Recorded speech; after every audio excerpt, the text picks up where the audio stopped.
Hello there. Welcome to Non-Film Flicks. Today in the headlines, Delta residents lament oil spill. ATIKU links insecurity to unemployment rate.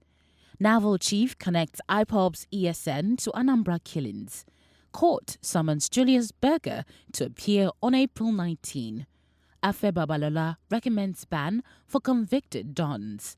Resident doctors to begin indefinite strike come April 1. TINUBU says Lagos, KANO to lead peace mission in Nigeria.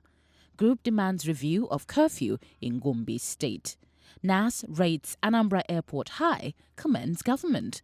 SEC issues new rules on warehousing, collateral management. Boko Haram bombs 2 transmission towers. And now to the news in full. I am Valerie Aligbe.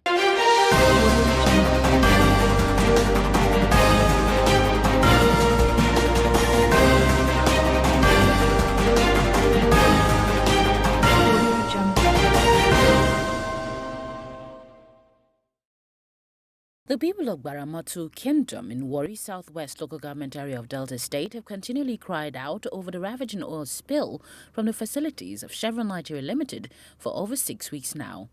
They demand the physical presence of the managing director of the oil firm to see things for himself and to ensure honesty and transparency on the way out of the woods.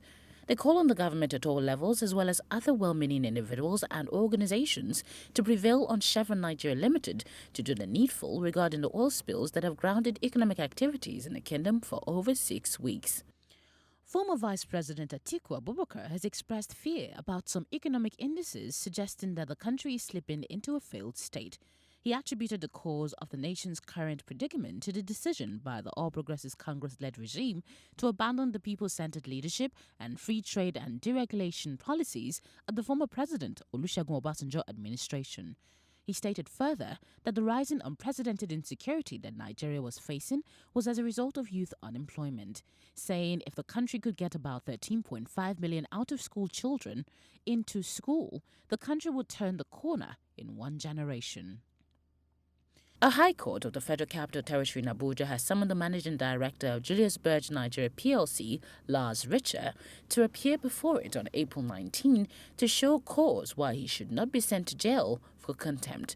The summons was sequel to an action filed by Anambra State-born businessman John Ofole, who had secured victory, including some monetary compensation after some years of legal fireworks with Julius Berger. The construction giant had in 2018 proceeded to the Abuja division of the Court of Appeal, but lost. A senior advocate and founder of the Afe Babalola University at Ado-Ekiti, Afe Babalola, has canvassed for a review of the National Universities Commission's laws to include barring any academic convicted of any crime from securing appointment in any other educational institution. Babalola said such, amongst others, would restore the previous perception that academics were the embodiment of all that was noble and edifying in discipline, courage, honesty, transparency, and decency.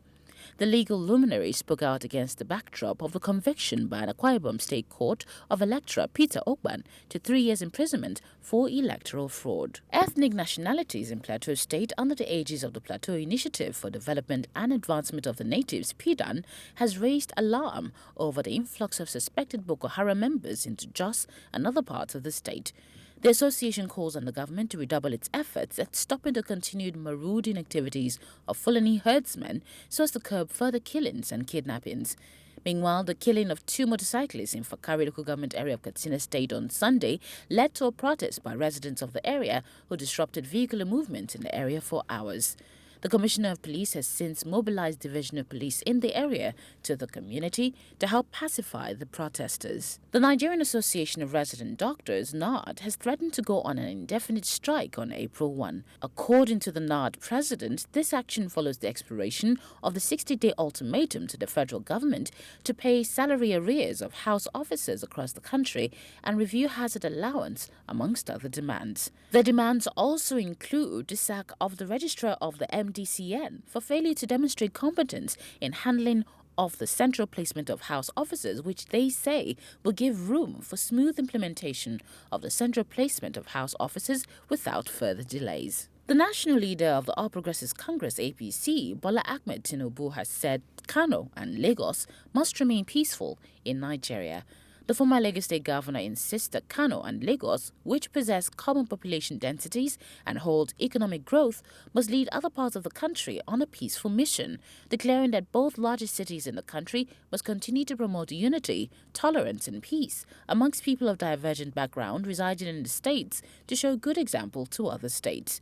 TINUBU stressed that the nation may find it difficult to manage its greatness amidst insecurity. Tangale Elders Forum, under the leadership of the Tangale Community Development Association Board of Trustees, has lamented the ongoing curfew that was imposed by the state government following the breakdown of law and order, which ensued from the delay to pronounce Musa Mayamba, who had the highest vote, as the Maitangal. We recall that the curfew was first declared on the 19th of February from dusk to dawn, but was reviewed to between 6 a.m. and 2 p.m.